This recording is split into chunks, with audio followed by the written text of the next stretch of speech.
ధన్యవాదాలు అధ్యక్ష. ఈరోజు ఉరి శిక్ష వేసినప్పుడు కూడా అవకాశం ఇస్తారు సార్. అసలు మీరు ప్రధాన ప్రతిపక్షానికి ఇవ్వాలి sir mic.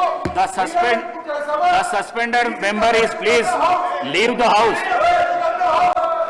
Please. Maheshwar Reddy garu, please. ధన్యవాదాలు అధ్యక్ష.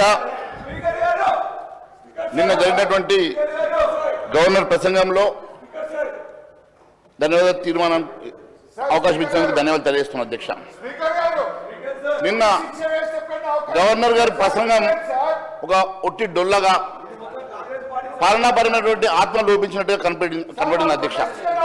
గవర్నర్ ప్రసంగం అన్ని అబద్ధాలు, విజయం లేని, దిశానిర్దేశం లేని ఒక ప్రసంగంగా ప్రజలకు హోప్ క్రియేట్ చేయాల్సినటువంటి ఆ ప్రసంగంలో ఎక్కడ కూడా హోప్ క్రియేషన్ లేకుండా కొటేషన్లు తప్ప కార్యాచరణ లేని ప్రసంగంగా మాత్రమే ఉండే.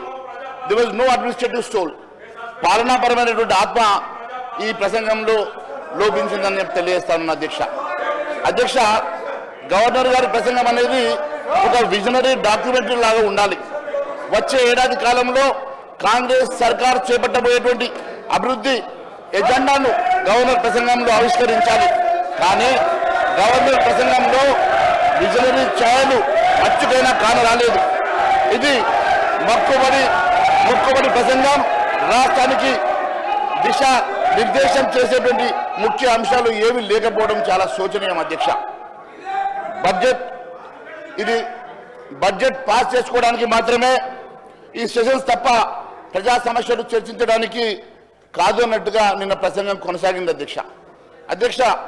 గవర్నర్ ప్రసంగంలో మొదటి పారాగ్రాఫ్లో మరి ప్రభుత్వానికి నిబద్ధత ఉందని చెప్పుకున్నారు. మరి ప్రభుత్వానికి నిబద్ధత ఉంటే మరి 6 గ్యారెంటీల సంగతి, దానికి చట్టబద్ధత ఇచ్చే అంశం లోపల నిబద్ధత ఎందుకు లేదని చెప్పి మేము ప్రశ్నిస్తున్నాం అధ్యక్ష. మరి ప్రజలు కళ్ళు కన్నా అభివృద్ధికి అద్దం పట్టేలా ఈ బడ్జెట్ సమావేశాలు ఉంటాయని చెప్పించారు అధ్యక్ష ఆ ప్రసంగంలో. మరి బడ్జెట్పై చర్చ 5 రోజులు మాత్రమే నిర్వహిస్తూ ఉన్నారు. ప్రజా సమస్యలపై చర్చించేందుకు ఎటు అసెంబ్లీని సమావేశపరచరు. ప్రభుత్వ బిజినెస్ కోసమే అసెంబ్లీని నడుపుతున్నారు తప్ప మరి ప్రజాపాలన అంటే ఇదేనా అని మరి అనుమానాలు వస్తూ ఉన్నాయి అధ్యక్ష. మరి నిజంగా కూడా అనేకమైనటువంటి ప్రజా సమస్యలు ఉన్నాయి. మరి ప్రజా సమస్యల మీద చర్చించడానికి సమయాన్ని ఇవ్వకుండా కేవలం బడ్జెట్ ప్రవేశపెట్టిన తర్వాత మీరు ఇచ్చినటువంటి మరి డిమాండ్స్ బిల్స్ మీద కేవలం 5 రోజులు మాత్రమే అవకాశం ఇవ్వడం అనేది మరి ప్రజా సమస్యలకు చర్చకు తావు ఇవ్వకుండా మీరు చేస్తున్నటువంటి ప్రయత్నంగా కనిపిస్తూ ఉన్నది అధ్యక్ష. మరి ప్రజా సమస్యల మీద అసెంబ్లీ ప్రత్యేకంగా సమావేశం కూడా పరచకుండా ఉన్నటువంటి బడ్జెట్ సమావేశాల్లో సమయం ఇవ్వకుండా మీరు సభ్యుల నుంచి మరి ఏ రకంగా చర్చ చేయగలుగుతారో మాకు అర్థం కావడం లేదు అధ్యక్ష. మరి దీంట్లో పారా 1లో మీరు ప్రభుత్వానికి నిబద్ధత ఉందని పదే చెప్పుకునే ప్రయత్నం చేశారు అధ్యక్ష. నిబద్ధత అంటే మరి 6 గ్యారెంటీలకు మీరు ఆ రోజు చట్టసభలో మరి గౌరవ ముఖ్యమంత్రి గారే మరి అనౌన్స్ చేశారు. మరి ఇప్పటి వరకు దానికి చట్టబద్ధత ఎందుకు ఇవ్వలేదని చెప్పి ప్రశ్నిస్తున్నాం అధ్యక్ష. ముఖ్యమంత్రి గారు గెలిచిన వెంటనే మొదటి సంతకం కూడా మరి 6 గ్యారెంటీల మీద సంతకం చేశారు. దాని తర్వాత క్యాబినెట్లో కూడా వారు నిర్ణయం తీసుకున్నట్టుగా మరి మీడియాలో వచ్చింది. దాని తర్వాత మరి చట్టసభలో మీరు మాట్లాడిన తర్వాత కూడా వాటికి చట్టబద్ధత ఇవ్వకపోవడం మరి ఇదేనా మీ నిబద్ధత అని చెప్పి మేము ప్రశ్నిస్తా ఉన్నాం అధ్యక్ష. మరి గవర్నర్ ప్రసంగంలో ప్రజలు కలలు కనేటువంటి అభివృద్ధికి అవకాశాలు చేకూర్చే నిబద్ధత ప్రభుత్వం కట్టుబడి ఉందని చెప్పుకున్నారు అధ్యక్ష. మరి ఇలాంటి చెప్పుకున్నటువంటి మరి ఈ ప్రసంగంలో 420 హామీల సంగతి ఎక్కడా చర్చించలేదు అధ్యక్ష. మీరు చేస్తామన్నటువంటి అభివృద్ధి కార్యక్రమాలు కానీ మరి మీరు ఇస్తామన్నటువంటి అనేకమైనటువంటి అంశాల మీద ఇచ్చినటువంటి హామీల మీద ఎక్కడ కూడా మీరు మాట్లాడకపోవడం చాలా శోచనీయం అధ్యక్ష. మరి ఇదేనా మీకున్నటువంటి నిబద్ధత అని చెప్పేసి మేము ప్రశ్నిస్తున్నాం అధ్యక్ష. గవర్నర్ ప్రసంగం మొత్తం అందరినీ కూడా నిరాశపరిచింది అధ్యక్ష. ప్రభుత్వం చేపడుతున్నటువంటి ఈ అంశంలో కూడా మీరు ఎక్కడ కూడా ప్రసంగంలో మరి పెట్టకుండా కేవలం ఇది ఒక డాక్యుమెంటరీ లాగా మీరు దీన్ని ప్రవేశపెట్టడం అనేది చాలా బాధాకరంగా ఉన్నది అధ్యక్ష. ఎక్కడ కూడా దీంట్లోపల ఒక ఆత్మ అనేది కనపడలేదు అధ్యక్ష. కేవలం మీద ఒకటి స్క్రిప్ట్ రాసుకొచ్చి చదివించినట్టుగా ఉంది కానీ ఎక్కడ కూడా దీనిలో మీరు ఇచ్చినటువంటి అనేకమైనటువంటి అంశాలను ఎక్కడ చర్చకు రాకుండా మీరు దీంట్లో మీరు దాటవేసే ప్రయత్నం చేసినట్టుగా అనిపిస్తూ ఉంది అధ్యక్ష. మరి కాంగ్రెస్ మేనిఫెస్టోలో అభయహస్తం పేరుతో ఇచ్చినటువంటి గ్యారెంటీలు కానీ అధికారం వచ్చిన తర్వాత మీరు ఇచ్చినటువంటి అంశాల మీద కూడా ఎక్కడ కూడా చర్చకు రాకపోవడం చాలా బాధగా ఉంది అధ్యక్ష. మరి పురోగమనం సుపరిపాలన ఎక్కడ మచ్చుకైనా కానరాలేదు అధ్యక్ష. ఎందుకంటే గవర్నర్ ప్రసంగం పారా 2లో చాలా స్పష్టంగా తెలంగాణ పురోగమిస్తుంది అని చెప్పుకున్నారు. మరి ఏ రంగంలో పురోగమిస్తుందో మరి మంత్రులన్నా చెప్పాలి, మరి ముఖ్యమంత్రి గారన్నా చెప్పాలి అధ్యక్ష. ఎక్కడ కూడా పురోగమనం అనేది లేదు.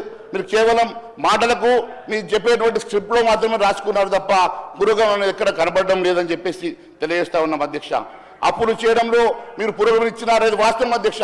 కేవలం అప్పులు చేయడానికి మాత్రమే పురోగమనం కనిపిస్తూ ఉన్నది, కానీ అభివృద్ధిలో ఎక్కడ పురోగమనం లేదనేది చాలా స్పష్టమవుతా ఉన్నది అధ్యక్ష.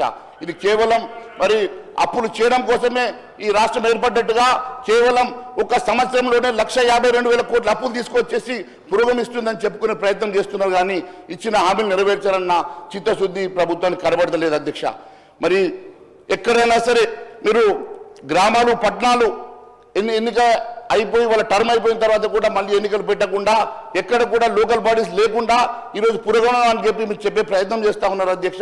కనీసం ఎన్నికలు చేసి మరి వారిని అక్కడ ఉన్నటువంటి మరి లోకల్ బాడీ ఎన్నికలన్నా మీరు ఈరోజు పెట్టుకునేటువంటి పరిస్థితులు లేకపోవడం చాలా బాధాకరంగా ఉన్నది అధ్యక్ష. అన్ని ఖాళీలుగా ఉండి ఈరోజు ఎక్కడ కూడా గ్రామీణ ప్రాంత అభివృద్ధికి నోచుకునేటువంటి పరిస్థితి కనబడతా ఉన్నది అధ్యక్ష. అక్కడ రిప్రజెంటేషన్ లేక మరి అక్కడ సుపరిపాలన లేని పరిస్థితి చాలా స్పష్టంగా కనబడతా ఉన్నది అధ్యక్ష. అంతేకాదు అధ్యక్ష, ప్రభుత్వానికి ఒక డైరెక్షన్ లేదు అధ్యక్ష. ప్రభుత్వం ఈరోజు ఇక గవర్నర్ ప్రసంగంలో మాత్రమే అది కనపడతా ఉన్నది, కానీ ఎక్కడ కూడా డైరెక్షన్ లేనటువంటి ఈ ప్రభుత్వం గవర్నర్ ప్రసంగం పారా 4లో సంబంధిత వర్గాల అభిప్రాయాలతో విధానాల రూపకల్పన నిర్ణయాలు తీసుకోవడంలో కాంగ్రెస్ ప్రభుత్వం స్థిరమైన మార్గాన్ని నిర్ధారించిందని చెప్పుకున్నారు. ఏది ఆ స్థిరమైన మార్గం? ఆ స్థిరమైన మార్గం అంటే ఏందో మరి మంత్రుల కన్నా అర్థమైందో మరి మంత్రులను ఒకసారి ఆలోచన చేసి చెప్పాల్సిందిగా మేము కోరుతా ఉన్నాం అధ్యక్ష. మరి స్థిరమైన ఇలాంటి మాటలైతే పునాదులు పిల్లర్లను పటిష్టపరచడం, సంబంధిత అభివృద్ధి, వినూత్నమైనటువంటి స్థిరమైనటువంటి పురోగతి అంటూ పదాల గాడిని బాగా చేసిండ్రు తప్ప ఎక్కడ కూడా ఆచరణలో కనబడడం లేదు అధ్యక్ష. నేను ఒకటి అడుగుతా ఉన్నాం అధ్యక్ష, ఏది ఆ స్థిరమైన మార్గం? ఆ స్థిరమైన మార్గం అంటే మరి ఏందో ఒకసారి మీరు వివరిస్తే బాగుంటుంది.